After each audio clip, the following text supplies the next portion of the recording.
रमज़ान में शुगर एक silent emergency. हर diabetic patient ये ज़रूर देखे। हर साल रमज़ान में हज़ारों डायबिटिक पेशेंट सिर्फ एक नीयत के साथ रोज़ा रखते हैं कि बहुत सवाब होगा, लेकिन उनमें से कहीं इमरजेंसी वार्ड तक पहुंच जाते हैं और ज़िंदगी और मौत की जंग लड़ रहे होते हैं। कुछ हाइपोग्लाइसेमिया से बेहोश हो जाते हैं, कुछ का शुगर 400 क्रॉस कर जाता है और कुछ को डायबिटिक कीटोएसिडोसिस तक हो जाता है। सवाल ये नहीं है कि रोज़ा रखना चाहिए या नहीं रखना चाहिए, सवाल ये है कि क्या आपका जिस्म रोज़े को हैंडल कर सकता है या नहीं। आज मैं एक्सप्लेन करूँगी रमज़ान में शुगर बॉडी में क्या करती है, कौन लोग सेफ़ हैं, कौन लोग रिस्क पर हैं और कैसी डायबिटिक पेशेंट स्मार्ट तरीके से रोज़ा रख सकते हैं। रमज़ान में बॉडी में फिजियोलॉजिकल बहुत सारे चेंजेस आते हैं। जब हम 12 to 14 आवर का रोज़ा रखते हैं तो पहले 7 से 8 घंटे में body stored glucose glycogen use करती है, फिर लिवर ग्लाइकोनोजेनेसिस स्टार्ट करता है, प्रोटीन ब्रेकडाउन से ग्लूकोज बनता है। थर्ड पे क्या होता है कि इंसुलिन लेवल नेचुरली कम हो जाता है और नॉर्मली इंसान में ये सिस्टम बैलेंस्ड होता है। लेकिन डायबिटिक पेशेंट में क्या होता है? डायबिटिक पेशेंट में इंसुलिन ऑलरेडी डेफिशिएंट है या रेजिस्टेंट होता है, इसलिए बॉडी का ग्लूकोज कंट्रोल अनस्टेबल हो जाता है। अनस्टेबिलिटी की वजह से कॉम्प्लिकेशन स्टार्ट हो जाते हैं। हाइपोग्लाइसेमिया सबसे बड़ा इमीडिएट रिस्क। हाइपोग्लाइसेमिया क्यों होता है? पेशेंट ने सहरी नहीं की, इंसुलिन सेम डोज ली जो नॉर्मल डेज में लेते थे, तो फिर क्या हो गया? सल्फोनोलेरियस यूज़ हो रही हैं, लंबी फास्टिंग ड्यूरेशन, जब इंसुलिन ज़्यादा हो और ग्लूकोज इनटेक ज़ीरो हो तो ब्लड शुगर डेंजरसली ड्रॉप कर जाता है। बॉडी में क्या होता है? ब्रेन ग्लूकोज डिपेंडेंट ऑर्गन है। जब ग्लूकोज 70 से नीचे आ जाता है तो सिंपैथेटिक सिस्टम एक्टिवेट हो जाता है और एड्रेनालाइन रिलीज होता है। इसलिए सिम्टम्स आते हैं, आपको स्वेटिंग होगी यानी कि पसीना आएगा, कपकपी होगी, टैकीकार्डिया होगा यानी कि हार्ट बीट इंक्रीज कर जाएगी, एंजाइटी होगी। अगर 50 से नीचे चला जाए तो कन्फ्यूजन, ड्रोजनेस, सीजर और इनफैक्ट कोमे में भी जा सकते हैं। अगर शुगर 70 से कम है तो रोज़ा तोड़ दें। रोज़ा तोड़ना मेडिकली अप्रूव्ड है। हाइपरग्लाइसेमिया इफ्तार का हिडन डेंजर। लोग सोचते हैं फास्टिंग से शुगर कम होगी, लेकिन प्रॉब्लम अक्सर इफ्तार पे होती है। रीज़न क्या आता है?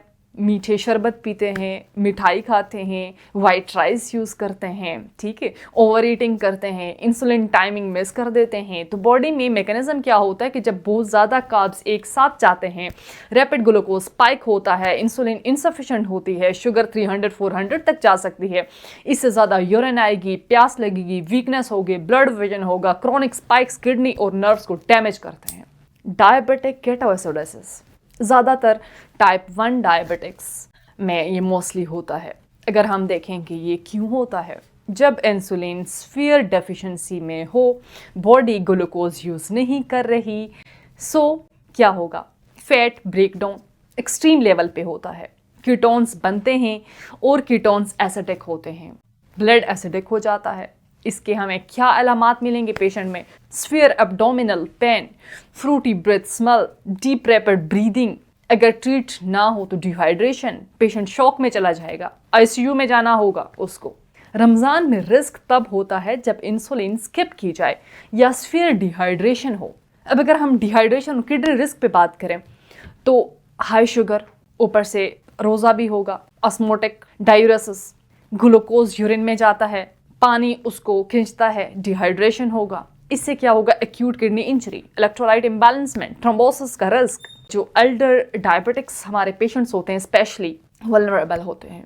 Risk stratification, American diabetes association और इंटरनल डायबिटीज़ फेडरेशन की अकॉर्डिंगली हाई रिस्क है, रोज़ा अवॉइड करें। Type 1 uncontrolled recurrent severe hypoglycaemia, HbA1c अगर हो ग्रेटर देन 9, रिसेंट डीकेए वाले, advance CKD patients, pregnant diabetic females, moderate to low risk, doctor consultation के बगैर ना रोज़ा रखें। वेल कंट्रोल टाइप 2 HbA1c अगर उनका 7 to 8% हो, सेल्फ मॉनिटरिंग कर सकते हैं, सेफ मेडिकेशन करें। सेल्फ एडजस्टमेंट डेंजरस है, मेटफॉर्मिन आपको अगर डॉक्टर ने रेकमेंड किया है तो वो लें, सहरी में इफ्तार में डिवाइड कर लें। सेफ फास्टिंग फार्मूला है, सहरी स्किप ना करें, कम्प्लेक्स कार्ब्स इफ्तार पर कंट्रोल्ड पोर्शन, मिठाई अवॉइड करें, 2 से 3 लीटर पानी पिएं। हमेशा हर वीडियो में बताती हूँ कि अगर आपकी शुगर 70 बिलो आ जाती है, ठीक है, तो रोज़ा मेडिकली तोड़ना अप्रूव्ड है, ठीक है, या फिर आपकी शुगर 300 से स्पाइक कर जाती है, सीवियर डिजीजनेस हो रही है, वॉमिट हो रही है, कन्फ्यूजन है, ठीक है, कपकपी स्टार्ट हो गई है, टैकिकार्डिया स्टार्ट हो गया है, तो इस्लाम जान बचाने को ही प्रायोरिटी देता है। रमज़ान इबादत का महीना है, लेकिन अल्लाह ताला ने दीन को बहुत ज़्यादा आसान बनाया है, ठीक है, मुश्किल नहीं बनाया। अगर आप डायबिटिक हैं तो जज्बाती ना हों, पहले अपनी सेहत को देख लें, अगर आप होंगे तो फिर रोज़ा भी होगा और फिर सवाब में मिलेगा, ठीक है। तो अपनी सेहत का ख़ास ख्याल रखें। खुदा हाफिज़।